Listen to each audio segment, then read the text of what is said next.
booties for black girl nerds.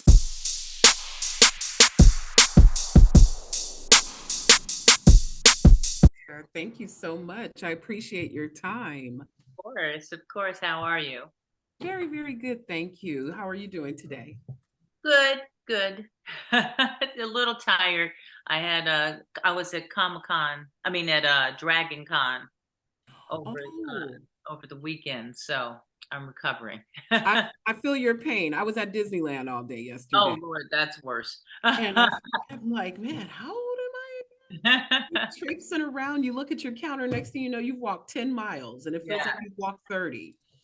But I appreciate you making this time for us. This is a very dear series to me as a Los Angeles native. As I'm sure people have told you, I'm an Inglewood native. I still live in the shadow of the Forum. Uh-oh. So much of this just resonates with me, and just knowing some of the things that happen behind the scenes, particularly with athletes, is intriguing with the series. Um, Over the course of the season, where people will watch this after the finale airs, and one of the most from the casting, there's it's just been stellar. But what's been particularly intriguing to me is the athlete ego and how that ego is very different from a regular person, so to say, Hmm.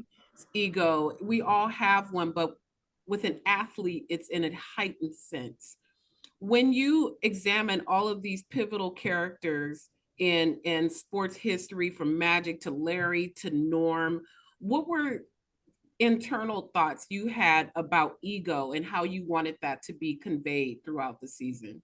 Well, I think that uh, fortunately and unfortunately, there's a selfishness that all of those guys have to have, or they can't be. I don't care who you are, and even now to the LeBrons, there's a selfishness to what you have to accomplish, and maybe family will come into it later, but you have to have that vision of where you're going, or you just can't do it. These are such high stakes for these guys, and there's so much competition that I think that sorry we have to, we keep that foremost in their mind, and then you kind of see Magic grow. A non-sports person's Yeah. ego. um and I think that part of the sports ego is also just successful people in general. I think that you can't be Jerry Buss. I mean, you look at Jerry Buss or West or any of these guys, they have to have that focus and that ego to carry them through. They have to be selfish. And I think that's kind of the biggest thing that I've come away with, is that these guys have to give up a big part of their life in order to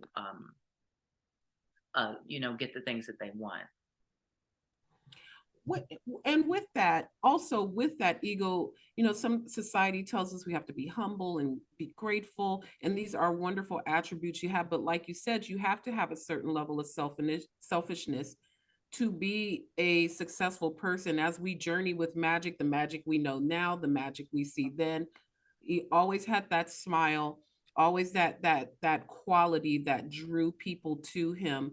Was that, do you feel the smile was a mask for things? He exuded so much confidence, but how critical was that smile to who Magic is and the success he ultimately went on to have?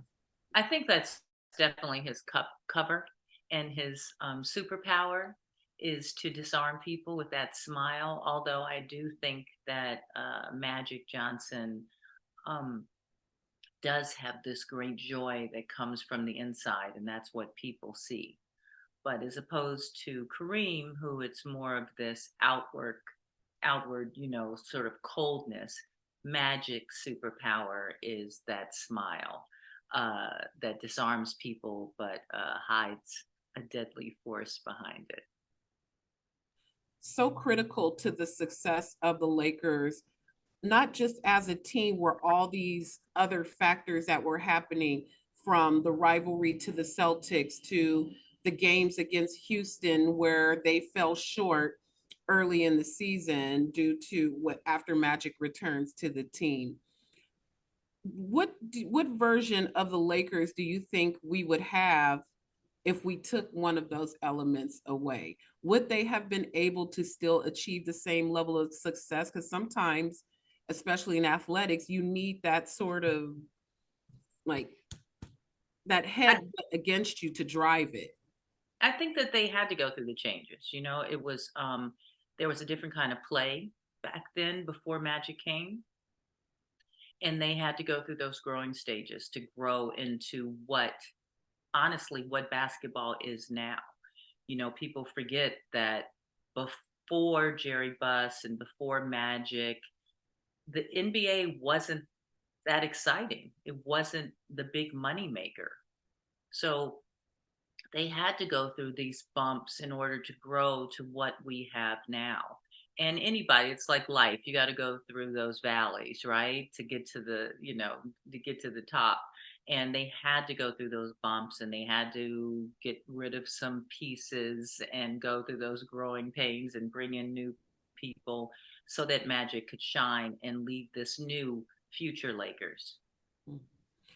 When we as creators create things, we have our own attachment to them, what we feel are its strongest parts, our favorite parts, or however you look at your own art.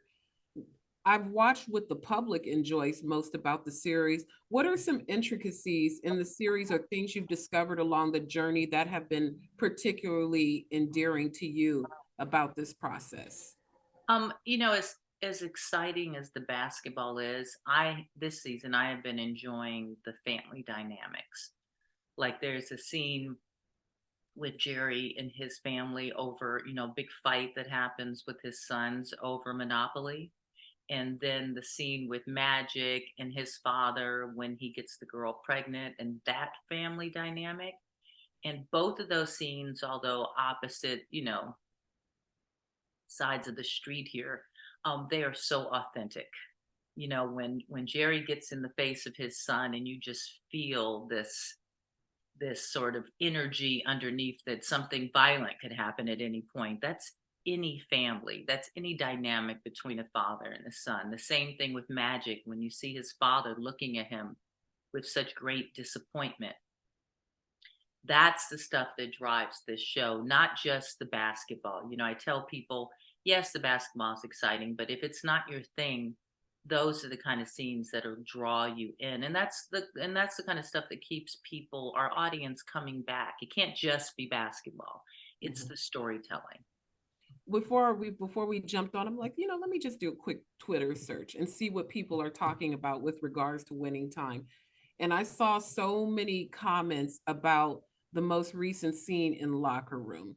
Really intense locker room. Adrian Brody, phenomenal, phenomenal as Pat Riley. And that scene resonated so deeply with the fans.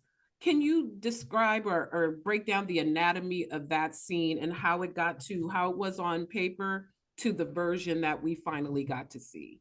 Well, that particular one was directed by our talented director, Tanya Hamilton. But I think it's really about everyone's been waiting for it. They've been waiting all season for, and even all the first season, for Pat Riley to become the Pat Riley we've been waiting for. But I do remember being sort of at the monitors watching the two of those actors play. And we're at this point now where these guys are ready, even just the actors are ready to unleash and really grasp onto these guys that they have been portraying for the last year. And I think this is one of those scenes where you see them be able to really go for it. And there's something beautiful in acting when you can just let loose. And it took a while, and you're kind of going up and down and finding it as you go. And I think that that's what Tanya found that was so perfect, was really special in that scene. And we get to see that Riley we've been looking for. Mhm. And lastly, the finale is going to be airing on the 17th. And we know what the Lakers history goes on to be, but we don't know what that storytelling is going to be in that final episode. What's something you could tell us without context that we can anticipate seeing in the finale episode? Oh my gosh, there's just so much that's happening. I think that we can say we know that we're going to recreate the 1984 finals with the Celtics and the Lakers. And I don't think you're going to be able to tell the difference between the vintage footage and our footage. And then, I mean, it is spectacular how we recreated it. And then on top of that, obviously, what's so great about our show is then we get to jump inside of the game and see those moments that no one's ever seen before. We get to, fantasize about what were those looks between Magic and Bird during that game, and what were the emotions going on. And I think that, I mean, as much as I think people have been enjoying the season this year, these last 2 episodes are phenomenal. Will leave you, especially if you're a sports fan too, will leave you with your mouth open, like, how did they do that? So I'm excited for everyone to see it. I am too. I thank you for this marvelous series. This is a very heavy Laker household, a LA Laker household, a Louisiana transplant Laker household, because I don't know what it is with people from Louisiana and the Lakers. I love the Lakers. Was that it? So I'm not from Chicago. I was always a Bulls fan, but I always say that as much as I was a Bulls fan, you're still a Magic fan. Like, you can somehow separate it. Magic, is bigger than the game itself, Absolutely. Well, I thank you again for this time. Wishing you many, many, many seasons, because I just can't get enough of this storytelling. Thank you so much. Thank you. And sorry, I was a little loopy. I'm just kind of having trouble. No, I have the same thing. I'm telling you, Mucinex. Yeah. Is the key. Okay. For the past 3 days, it's been my life, so I get it. Thank you so much for your time. Thank you, darling. Take care.